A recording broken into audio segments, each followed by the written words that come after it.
I've been in rooms with millionaires now. Like, rooms I couldn't have gotten in. I have millionaires in my phone. I have phone numbers, emails that I couldn't have just done by saying, hey, can I get your number? Right? It's because of that value ends up being something more. When I give them a painting, and I don't want anything from it, it's different. Yeah. And when people say, what do you mean you paint millionaires? Those guys, they do nothing, they don't do anything. And that's coming from a lack mindset, right? That's what I grew up with. And I know where they're at. And that's okay. They want to stay there. That's no problem. But I understand it differently, right? And I keep trying to let them know that, no, they don't pay me. I give it to them as a gift. Why are you giving them gifts? I said, because I understand the power of giving and consistency of giving brings information into your life that will lift you up.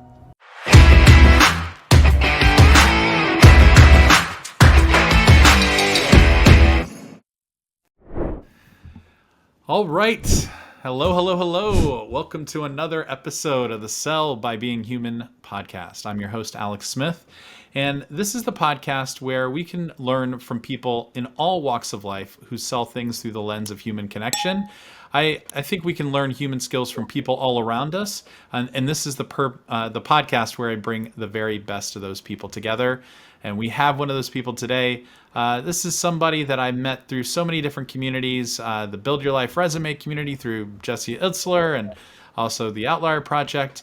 I love connecting with people that, like, sometimes people ask me, how do you find people to come on the podcast or your shows? And it's like, a lot of times people I know, kind of connect me to other people. And that's definitely the case here with Dan Viskins and just people that we know. So this is a guy who, has had a really successful career in sales, selling insurance. He's also really doing some awesome things right now. He's a keynote speaker, has so many awesome, energetic, presentations that I've heard from him, and also just testimonials. People are like, if people are bringing energy to the stage, you probably just watched this guy talk. He's also really interesting because he's the first person I know, the only person I know who, not just a painter, any painter, he's a painter of millionaires. He's painted, I think, 21 paintings of millionaires and counting. And a lot of these people own these paintings in their homes, and he's delivered them personally to many of them. So such a great story, such a great connector. I am so pleased to welcome none other than Robert Timmons to the podcast. Welcome, Awesome. Robert. Thank you, Alex. I appreciate that. I have to live up to that, I guess, in this amazing discussion that we're about to have, which I'm so appreciative for. I thank you for that, Alex. But let's do this. I'm ready. Yeah, that's awesome, man. And the funny thing, we're joking, Robert lives around the corner from me in Palm Harbor. We should be doing this in person, but hey, here we are. We're doing this, virtually. So, anyways. Robert, I think we're going to get into a lot of ways that you connect to people in a lot of facets of what you do as a speaker, as a, sales coach, as a mentor, and especially as a painter, because I just love your project. A lot of people don't know, like, okay, wait, you're just painting and you're giving these things. What's the angle here? What's the agenda? And we'll get into a little bit of your why behind that, and like what you hope the impact to be towards that. And also, I left out you're also like in the process of writing a book as well. So there's a lot you're going on. But Robert, I just want to center it around kind of, like when I talk to you in person, when I talk to you about speaking, especially you talk about connecting with audiences. When I say the term, sell something, and you're selling things every day. Yes, you're in a sales role, but you're also doing things on the side as well to sell yourself. But when I say the term to you, Robert, sell something, but sell it by being human, what comes to mind to you when I say that, and how would you define that? Well, if we just go back a little bit, I've only been in actual selling for a few years. And prior to that, maybe I had the same thought as anybody else. selling, I had to be a different person of some manner, like almost like that sleazy salesman, right? Like that car salesman that doesn't care who you are. He's gonna get you something. He's gonna lie about it or whatever. But you know what? Since I was 25, roughly, which is many moons ago, I always felt like I knew selling was really where I wanted to be, but I didn't know anybody at the time. Meaning, I had no mentors. I had nobody in my neighborhood that actually knew that knowledge, knew the skill, or. But I knew that people made a lot of money there. Honestly. But when I think about it now that I have experience in it, about 3 years now, 2 years on the phone, cold calls, about 5,000 cold calls, I'll say, to the point I got promoted to becoming an actual coach of like 18 agents now, where now I help all 18 make money in a sense, right, from the experience.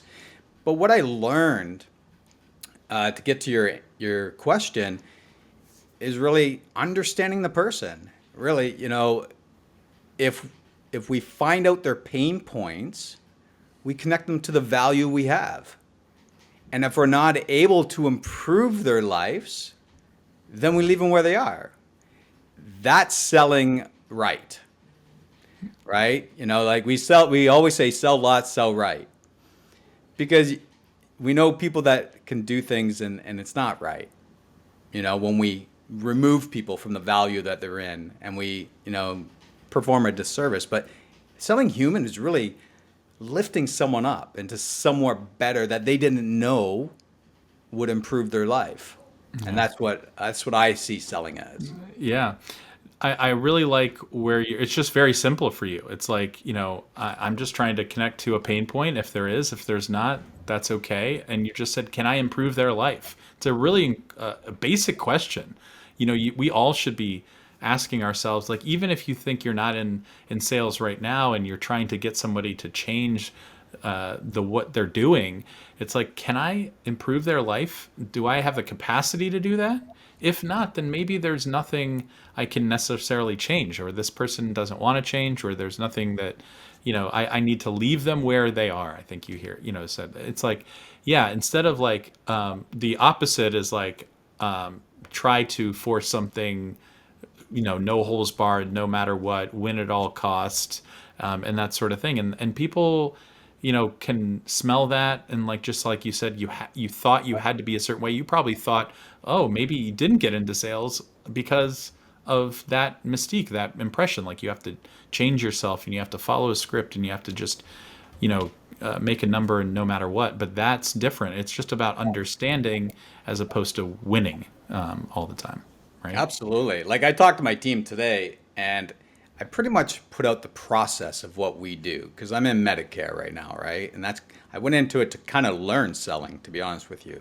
I knew nothing about it prior. And what I told them, the process itself is 20%. It's the skill. I said, where's the 80? And they're all like, I don't know. And some came out attitude, right? And some came out, well, mindset, right? I said, absolutely. I said, as you improve you improve the value of yourself, and now you make more money in the marketplace, in this case, the company. The company's going to pay you more as you increase your value to the company, because that means you're going to help more people. And you have to tell them selling is helping, because sometimes even though they're in sales, they don't realize that you have to fight for that person, for the product you have, if you can improve their life. If you can improve their life, then you got to stand your ground and make it happen, right? Absolutely. Yeah. No, absolutely. It's kind of interesting. Like, Robert, I bet you were kind of like in previous jobs that you had. Like, you said you only have been doing this a couple years, but you're not starting out in your career, right? You were probably, I know you came from a world you were working for a nonprofit at one time. Like, you probably had these kind of inklings at other roles. Like, talk to me a little bit about maybe, how you think maybe these same basic principles that you have today, like around selling is helping and improving someone's life, like, how did those look early on in your career? And were there people where you learned those things from them, maybe coworkers or managers or, maybe family members, people that modeled that kind of way of life for you? Well, I do believe, well, my first mentor was when I was 8 years old. And, this is kind of what my speech is about on the stage. It's really about my big brother. My mom introduced me to him because we grew up in a low income government housing area. My mom was a single mom raising 3 children, working 4 jobs, to the point that we had to go find her in order to find out, like, what are we eating, right? There was a lot of challenges, but she introduced me to this gentleman who was like, let me tell you, I wish I knew more from him because I was so young, but he was the top salesman in a small town outside of my city that sold Jaguars, Subarus, Saabs, TR7s. Like, I'm dating myself when I say TR7s, but he sold so many in this little town. But what I learned from him was how to treat people. Like, he was like always happy, and he always whistled, and I knew when he was in a good mood because he was always whistling, and he was always whistling. But he knew how to treat people. He knew how to talk. He knew how to look and shake your hand, and I learned so much more of the physical part of it, because they say, what is it, 60-70% of you is your actions, right? It's not even what you speak. And so I learned a lot in that way, and I didn't realize it. And he also was the first portrait I've ever given someone to, and I No didn't way. realize that until I dug into creating a speech, which became a very emotional moment at the time too. But that we can dig into that later, but I know you want to keep that. But I really think that when we read books, when we consume information, those people become our mentors, virtual mentors, or, like even the book, that book becomes your mentor, right? That person, that author that wrote that information that you took action with. Because as you know, knowledge is not power. Knowledge plus action is power, right? We can teach, but if we don't put it into action, then how can we say, right? We're just becoming book knowledge, but not actual, actionable steps that we take, and that's when you iterate and you learn and you grow from that point. But I really think the major time was when I moved to the States and I started to paint millionaires. And that's when I started getting into so much more higher vibration value. Yeah. And like it's amazing, like, when someone hears that, like, how could you have a mentor at 8 years old? Some people like, oh no, I need to find a mentor and ask someone to be a mentor. But or you could just say, hey, I want to, bring people into my life or follow people into my life. Well, that could be just reading a book, it could be following what they're teaching, or speaking from afar. And that person, a mentor doesn't necessarily have to be a one-on-one conversation like this, but maybe it was for you. But it's okay, I know, maybe at that really young age, I want to model what that person's doing. Like, that person's smiling when they're greeting people, they're shaking people's hands, they're going above and beyond for somebody, right? Doing a little thing for someone that's outside of a sale, like just helping them, with something that they need. Like, those are all data points. As a little kid, you're like, okay, this guy's super successful. What is he doing? And you're just modeling that as you grow older and find other Absolutely. mentors, right? So, yeah. So tell me a little bit about, maybe, I mean, that's, for a lot of people, they could be in that situation, Robert, and thank you for, being willing to share that. They could be in that situation and then go a different direction. It's very maybe easy to get involved in, just being like a victim and like, this is happening, why is this happening to me, and why me? And like, if I was only born into a different family, I could have been, and all those things. And I'm sure maybe those things flooded your mind. What do you think it was for you to maybe, and I don't know, maybe you had chosen different paths, but was it for you to kind of say, I want to go on a different path here with some of these things that I learned at a young age, and, and maybe, set out to do something different? Well, I did go on a different path. And so as we met in a community, right? That becomes a mentorship in a sense, Hmm. right? Yeah. Because now we're a part of a grand scale of people thinking the same. So it's like a mastermind in a sense, and some people don't realize that. So that's like the Jim Rohn says, you are the collective of five of your closest people that you listen to in a sense, right? So when you're becoming into a community, you become part of that collective community of information that you're consuming and that you're a part of. And so my neighborhood became that without me realizing it. We always look back and we say, okay, let's check out the steps and the dots that of the crumbs, the breadcrumbs that brought us to who we are today. And how can we actually learn from that and move forward? So I got lost in that crowd. I got, quitting school and having to fight to get back into school and then missing it again. And there was so much turmoil. And it wasn't until probably after I got into college finally, first person in my family to do that, maybe first person or second person in my community to do that. Everyone else kind of went on even deeper directions that, we don't need to discuss from here. But it made me more resilient, made me more like I grew up fast, right? I had to think faster, I had to understand things. And that's when I started realizing how important Barry, who was my big brother, he was to me. And then I was always trying to get back to him, always trying to get back to him. And I realized when I started taking these different jobs that I never thought I would get back in the day, that one of them was Big Brothers. And the lady who was working there was actually the lady who connected me and Barry together. And she had told me that Barry never wanted another little brother after me, right? It hurt him so deep, right? And that hurt me to hear that. Like he still went and was a part of it and helped, right? Helping, I guess he was called a big buddy. But what I realized there was, wow, like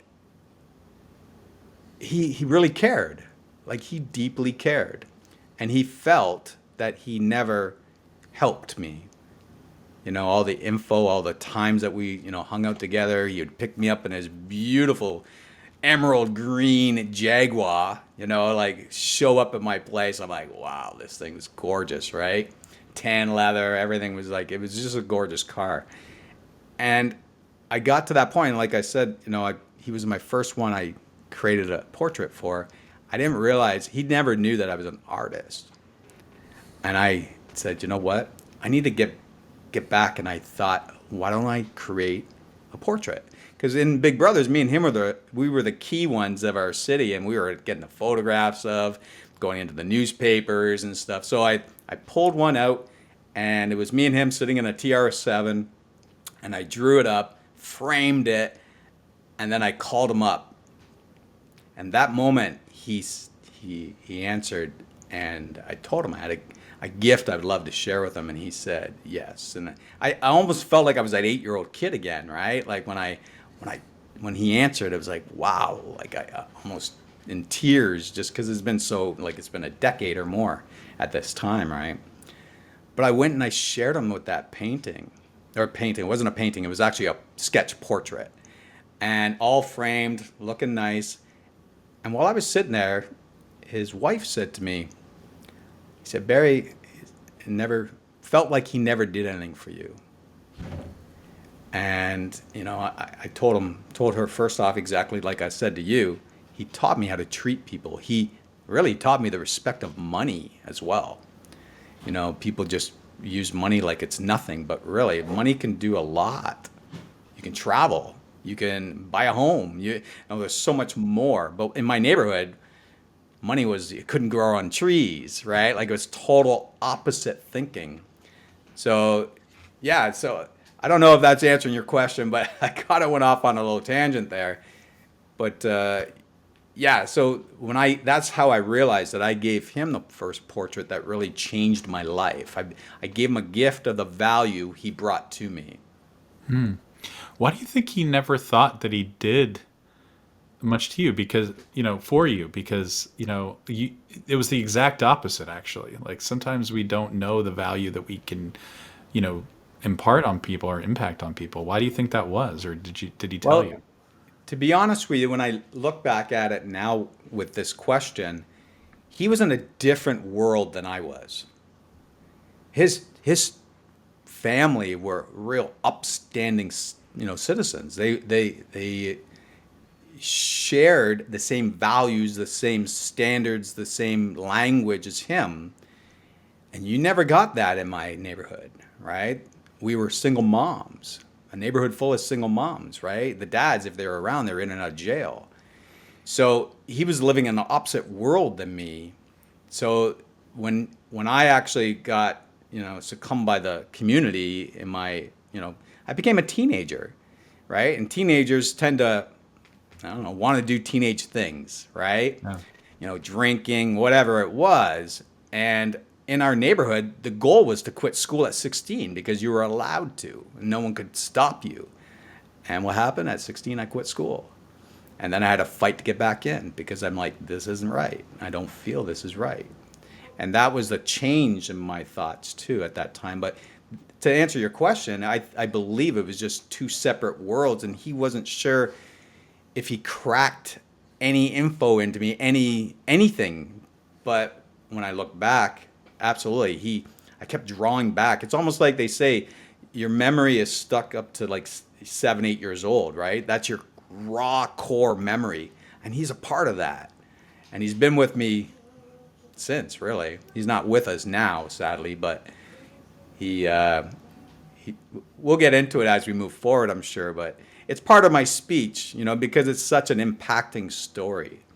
Yeah. Wow. It kind of makes me think like we all have the capability to connect to people in these small ways and impart so much wisdom. And, maybe people don't change immediately, but like, it's like you said, it's with you, it's in your memory, it's in your psyche. Such a great program, Big Brothers, Big Sisters, that like you're taking people from two different worlds. Just even that whole, concept is, is amazing, right? Like it's showing the power of that. Maybe people would never connect with each other had not been for that. You would never know Barry if it not been for that program, probably, because where are you meeting him, right? Just an amazing kind of way to think about like the power of connection, I think, and we'll get into the story of how you've kind of, I think, kept his legacy alive and what you do today. So tell me a little bit about, so for those of you that may not know Robert, we talked in the beginning a little bit. So he kind of alluded to it. So Robert's a painter on the side. Yes, he's been in sales, but he had this hobby. He loved doing it on the side. And, he just, he came up with this idea of why not make these paintings and give them to people that have imparted so much wisdom on him. These are mentors of his and things like that. And so he's now up to, 21 paintings or sketches of millionaires. And he's learned so much on the way. I know you're kind of writing a book on that. What is it about, handing someone a painting of themselves, Robert, that you think just, kind of instantly connects them to you and gets so much joy out of them?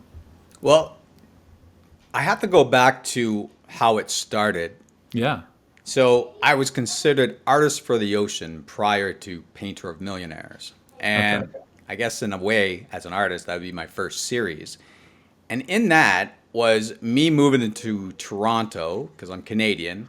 And what I went there for was to see what a big city would do for me in the art world, right? Kind of like the movie. The guy moves to the big city of New York, for an example. Next thing you know, he's got this mohawk. He's, whatever. He's all over the place. In this case, it was more what would happen. So it was almost like a hypothesis, thinking about it now. Like, let's go see. I'm moving to a big city of 3 million people. I'm from a town of 90,000. So I'm like, let's go. Let's make it happen. And I was just trying to figure out my way, my niche, trying to, here I am doing, landscapes and like anybody else. And I saw a documentary called Shark Water. And this is where my life changed. So I took a girl on a date. She loved sharks. And here we are watching a shark documentary, which I thought it was going to be something cool, like, diving with sharks and all this. Well, it was. but it was about the decline of sharks. It was about the shark finning issue. And it was what I really pulled out of that documentary was every second breath comes from the ocean. And people don't realize that 70% of the earth is the ocean. Here she is crying about the sharks, and I'm like, oh my God, there's something bigger here. Like, I'm like, oh my, humanity, really? Like, I was going larger because they're the apex predator. And if you cut the head off the apex predator in an ecosystem, everything goes out of whack. So my mind started thinking that way. So I thought, I'm going to paint this story. I'm going to paint the voice for the sharks. And I did. And then things weren't working the way I wanted because Chinatown was coming, the Chinese New Year, and they're the ones that wanted all these fins. And I moved in and I started really learning more about whales, dolphins, seals, sea turtles, plastic in the ocean, oil in the ocean. Like it's dead zones. It started going crazy for years, and I blended into building a network of I guess people that were passionate about change of the environment, right? Of, protecting the ocean. Yeah. And it became a global connection. And what I did there was I started to give my paintings to these charities that were fighting for the ocean. Not only was I educating through what I called awareness paintings, because if you become aware, then you got to make a choice. But when you're not aware, you're ignorant to the fact of what's happening, right? So you're not really making a choice, a conscious choice. So I felt if you are aware, then now it's up to you to make a choice. So what happened was I was given these paintings, and one of the paintings I did was of the dolphin slaughter, sadly, in Japan. And there was a documentary that won an Oscar, first one ever, called The Cove. And here I am in Japan because people supported me to go and document this, photograph it and that. And I'm standing in the water, kind of like I was standing in my painting, because I painted the exact scene that I was in person while they were driving in dolphins to slaughter. And it was just kind of blew me away that within 2 years of painting this, now I'm in it.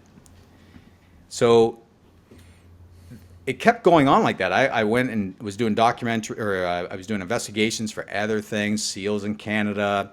I was starting to really rub elbows with the top conservationists of the world, that are protecting whales and seals and, even all over the conservation here in Florida, for an example. And it was all because I was giving my art and I was stepping up and I was doing activism and my art was going for like $1,000 for a print over in Australia, like a couple times in a row, and like thousands of dollars on a lot of my art going to these charities.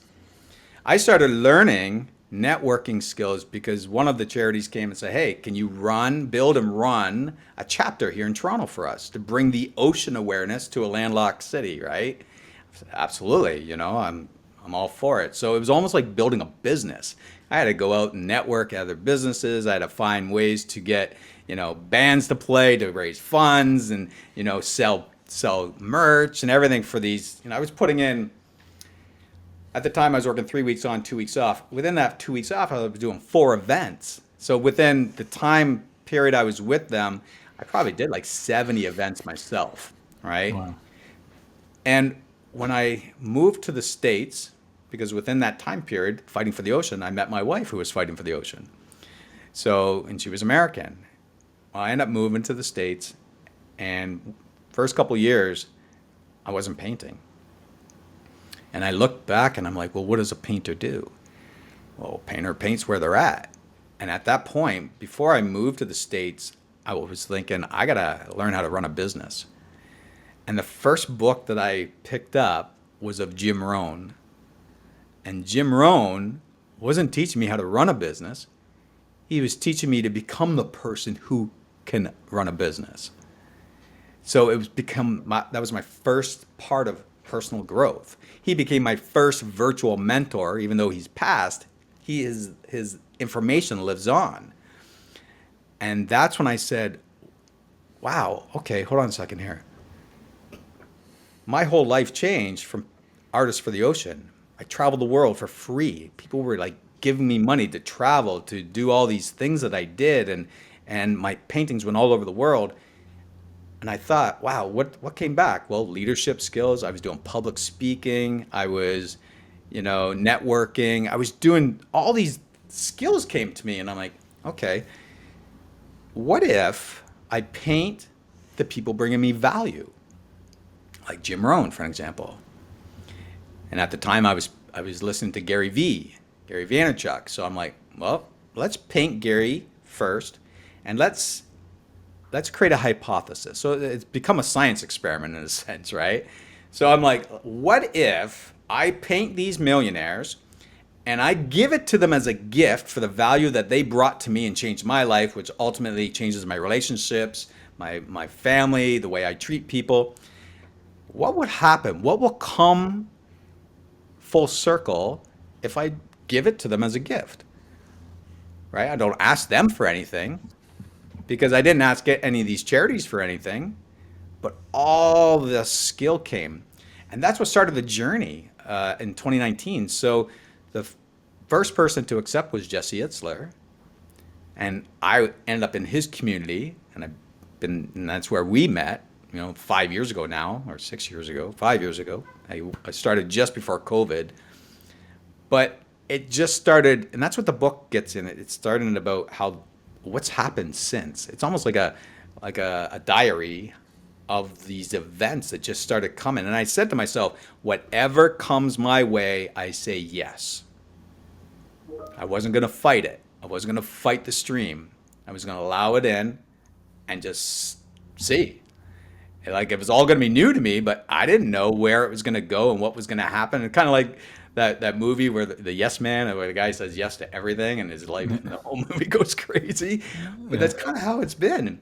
So the first person I handed one to was actually the guy who's writing my forward, Dan Charlier, who is Ed Milet's best friend. He's writing my forward, and he was a mentee of Ed's. Ed was his mentor back 20 years ago, and now he became one of my coaches, which was kind of all because of this, right? And Marshall Falk, an NFL Hall of Famer.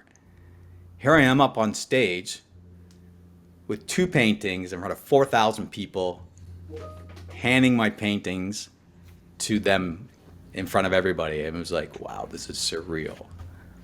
So how does it feel? Well, it felt incredible. Like other people have gotten it prior to that, but it was more mailing it to them, me connecting, mailing it. This was actually the first time in person. Wow. Which was so cool. Wow. It's such a great story. I think, like, you don't just wake up one day and go, that would be cool. I'll put it on Instagram. I'll paint millionaires. It was just this evidence throughout your life. Like, life, leaves you clues, right? Or success leaves you clues. And you're just, you didn't know what you were doing. You were this, kind of starving artist, so to speak. But then you started talking with people and getting into these causes. And then lo and behold, you're realizing, just by giving them these paintings to raise awareness. I liked what you said. Like, if you're not aware, then you can't make a decision. But if you're aware, you have a choice. So like, now that painting isn't a painting, it's a symbol for choice and action, hopefully, and for that charity. And so that just translating that to other people, like, we can give people anything. It doesn't have to be a painting necessarily, but it's just something. It's putting a lot of thought into, what I could give, what could that person, what could help their life and improve their community, right? Improving the community for the nonprofit was improving the amount of donors or volunteers, right? But just even some of these people that you choose, like, you're just giving them just generally because they've already given to you so much, and it's without agenda. Like, it's not like, hey, I can see what you're doing. And it's not like, it would be one thing if it's like, hey, I wonder if, I can get a meeting with them, by giving a painting. And then you follow up, hey, like, I sent you that painting, like, can we hop on a call?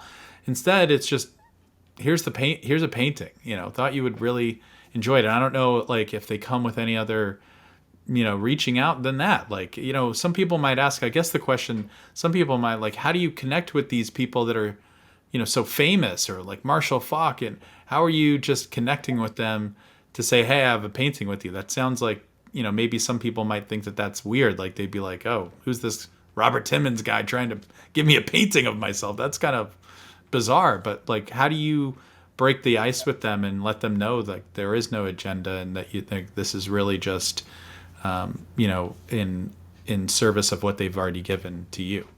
Well, pretty much how you said it. I connect through social media. I try that first. Jesse Itzler is the first one to answer. He does his own DMs on Instagram, right? So like if he's going to answer, it's going to be him and nobody else. Ed Milet was through an email, right? And he's like, yeah, send it. And he gave me his address to his office in Chico in California. They're all different, but it was me just testing the waters. Like Gary V, it took 6 years to get his to him. And that's where the book talks a lot about that. And the cool part is, it was a mutual friend of ours that actually connected me with the CEO of Vayner Speakers, of one of Gary V's companies. So that came from a community, from a different painting, and I call it cross-pollination. So as the story kind of went for the last 6 years, and connecting with these different millionaires, the communities and the actions started to cross-pollinate into different millionaire paintings. It may sound a little odd, but it's almost like the Ed Milet painting and the Jesse Itzler painting kind of crossed. So the people I met there and the people I met in Jesse's, and the actions we did forced me, for his Misogi, for an example, the Misogi from Jesse created a Misogi in the art world with me. And next thing you know, I'm painting 2 paintings a day. And I had 8 weeks to create 6 millionaires, and I got it. I was going through fast iterations, like, because I was painting color. Then all of a sudden I'm like, well, color's not going to work, and I'm stressed because I've already stated, put it out there, I'm going to paint the 6 millionaires at the conference in California in 8 weeks. I told someone that, and they're trying to get me on the schedule. And I just went to work. But the first one, I couldn't do it. I'm like, I cannot put my pressure and try and get 6 paintings done in color. So I switched to black and gray. So it was a lot easier with the shading and stuff. And that, all of a sudden, I'm like, well, one's not going to do it. I got to do 2 at the same time. Something I've never done. Never even would have thought about doing 2 at the same time. But when you put yourself into pressure, what happens in pressure? Diamonds happen. So my mind started thinking, all right, how can we make this happen so I can make the deadline? Well, I started doing 2 paintings, and by 1 week up to it, I painted the last one, who was Dan Charlier, who ended up being, who's going to be the guy writing my forward. But it's just incredible to watch what happens and what unfolds, because you just can't create this, right? Well, I guess I created it, but you just can't put that in your goal. My goal is these people. Like, I had a different 100 list. That 100 list, so many different people came into it, because it all depends on what books I end up reading, or someone introduced me to somebody, or it's incredible how it actually pans out. Yeah. It's what are some ways, like, some people might think, oh, okay, interesting. Like, he didn't want anything to come back to him, but what are some ways that it's come back to you in unexpected ways that you didn't ever think about, going into this project? Well, people like yourself, upstanding individuals that have goals, that want to do more in life, right? That want to surround yourself with incredible people. I've been in rooms with millionaires now. Like, rooms I couldn't have got in. I have millionaires in my phone. I have phone numbers, emails that I couldn't have just done by saying, hey, can I get your number? Right? It's because of that value ends up being something more.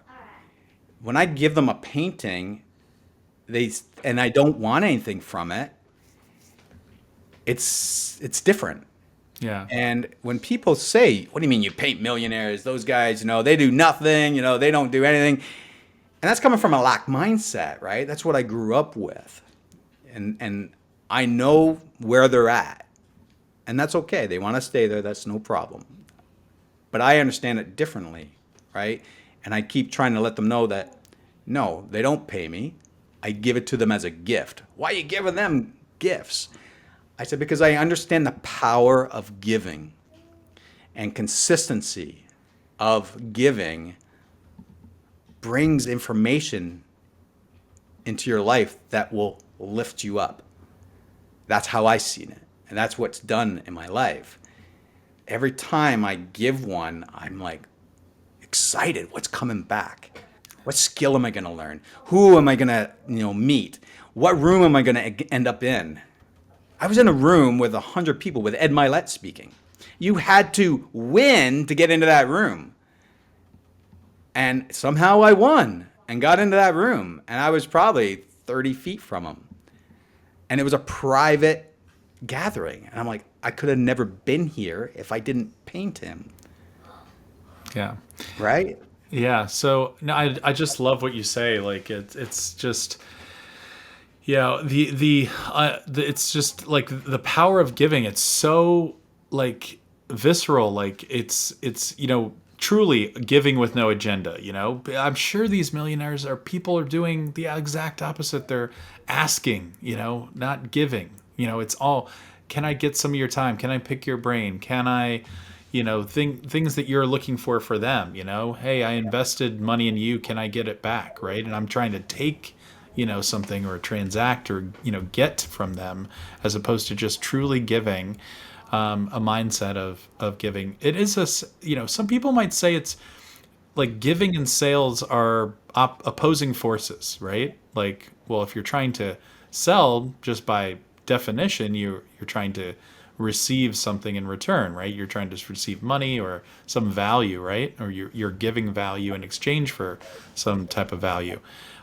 But giving just says, there doesn't. I'm already whole. The value I already have.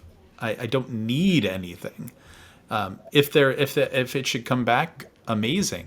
But it doesn't have to for me to be valuable before I give. So it's like you're already telling yourself I have that value before, actually needing it or being desperate for it or that sort of thing. That's what I hear when I hear you talk It's about funny. it. You're saying it perfectly. And when I talk about being an artist, there's a lot of artists that are depressed, right? They're addicted to drugs or drinking. And a lot of it is because of the lack mindset. So if I continued on the direction that I was before I saw that documentary, I was feeling that because I'm trying to sell my art. And because I was trying to sell it, I was trying to make money from it. So it's almost like I flipped the dial. And instead of selling, I gave it. And the true value came to me that leveled me up. So that's how I see it. And so lack mindset, people don't realize how much that's weighing you down. It's a low vibration. Yeah. How would you define that? A lack mindset. Limiting, Okay. right? Like you said, if we look at the giving part, you're looking for an expectation of something Yep. back from the individual, Yeah. Yeah. right? And the things that are coming back to me aren't from the individual. It's from the universe. I'm putting that energy out of the goodness of the value I've received, almost gratitude. And that gratitude is bringing me these incredible gifts. Yeah. Yeah, no, it's interesting. Like some people will be like, I couldn't give away all of my art for nothing, right? Maybe does he have something on the side? Like you do have a full-time job, but you also, this is something that's, it's done so much for you before, you're just transforming it into different context with, the speaking and the the book and that sort of things. And again, like you said, like the universe, it's going to continue to give unexpected things. The more you give, the more I mean, it's already done that. So why wouldn't it continue to do that? I think some people are going, well, there has to be like, Robert, I can't just be an artist and give all my stuff away. I need to make money and sell. And, that's one way to look at it. But like, if you need, and if people aren't buying it, then that weighs on you as an artist. It's like, is it good? Like, should I maybe be drawing, things I don't want to draw just to make money? And is my feeling in it? Is my energy in it that way? And usually probably not. Right. So now you can free yourself of that and be, I'm sure like these paintings, gang, you can't really see them, but there'll be links to them. They're amazing. They're very, you can see, the facial features and the emotion, and a lot of these people go, you captured them. You captured their essence perfectly. And, so it's great to see like all the success you're having with that. Well, think about this Yeah. in sales, in business. If you want to get a business started, the first thing you got to do is give your time to help someone understand their problem and do it for free. Right? This is the information I've learned since I've been in this journey. A lot of people think I got to get money every time I do a transaction. There has to be a transaction. But really, they say, help 3 people, get a testimonial, and that will ramp you up further. Right? So a lot of people don't think of it that way. But being tapped into these higher minds, you get to be a part of conversations. You're like, oh, interesting. Right? And because of these paintings, I've learned how to prospect. I've learned how to, fill my calendar. I've learned how to sell now. I've learned how to do cold calls. Stuff I've never even thought about. Right? And that all has come to me within this last 6 years, like all of it. And it's just been incredible. And that's the name of the book, The Power of Giving, how an artist gave it all away and became wealthy. Wow. I mean, you're definitely like, you don't hear that every day, folks. Like a guy who through painting became wealthy beyond just selling the paintings, became wealthy in, ways that you would never imagine through, learning sales, learning prospecting. These are just people that came into his orbit because of the paintings and, jobs and opportunities that came into his orbit. Robert, any like parting words, like, that you would, maybe give to, maybe enlighten us to how you coach sellers, like someone that was like getting into the profession or thinking, hey, I don't know that I can do this, or I don't know that I'm good at this. Like, what are, some things that you say to people that, really, everybody has these capabilities within them. How do you get the best out of people that you work with when it comes to selling and connecting? I try and really bring it down to the basics. It's understanding, in the Medicare world, you got regulations that you got to make sure. But selling, we just have to add in compliance on ours, right? But really, it's really understanding their pain points by listening. So you got to listen. Then you have to take what you've learned and you have to bring it into your presentation of how you're connecting that to whatever benefits you have. In this case, they have plans and stuff. So they're connecting those pain points into that to get an emotional connection. Because a lot of people think that they can just talk it, but then there's no connection, right? You have to connect that person to whatever you're moving to. And it's really as simple as that. And when you learn just that process and close it because you can improve, you can sell anything. Yeah. Right? You just have to learn. You can go into anybody's business and learn what they're selling and follow what if they have a certain process and just take your selling ability and do it. It's quite impressive, like how simple it can be with activity learning. Like I tell my team, listen, this is your lab. This is the only job that I know that you are allowed to fail as long as you learn from your failure. Yeah. If you keep failing, you're going to be a 2-sale or a 1-sale person a day.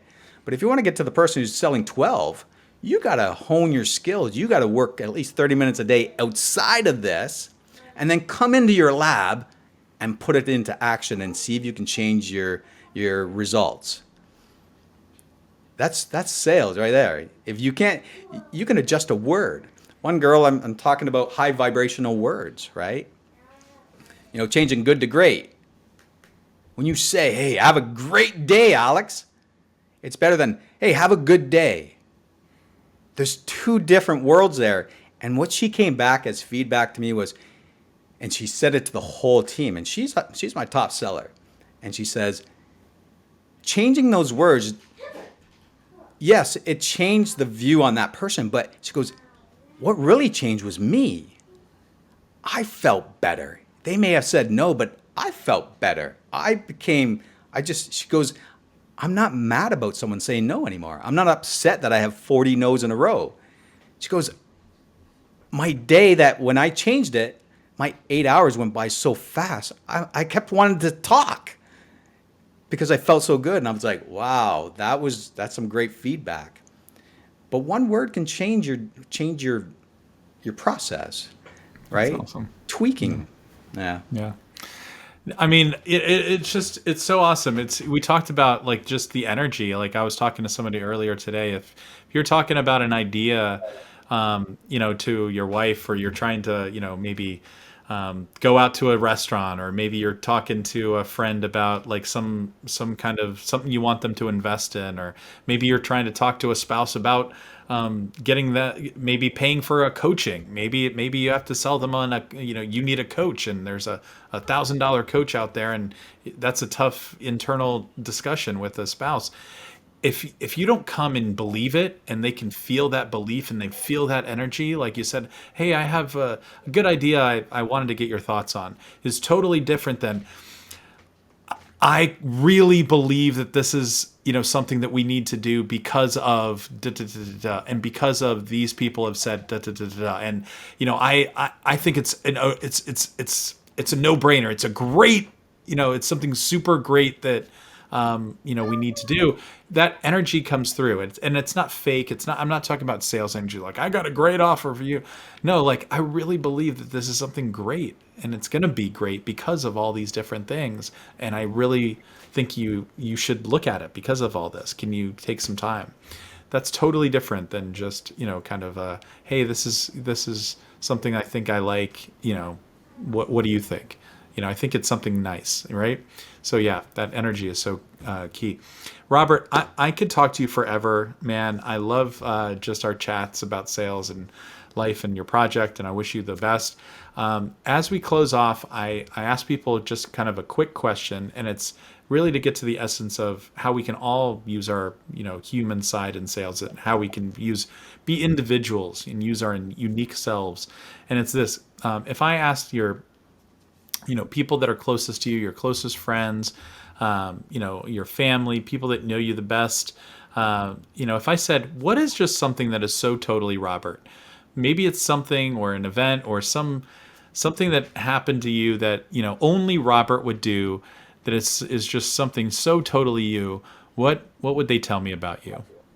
Oh man, put me on the spot right at the end, eh? I know.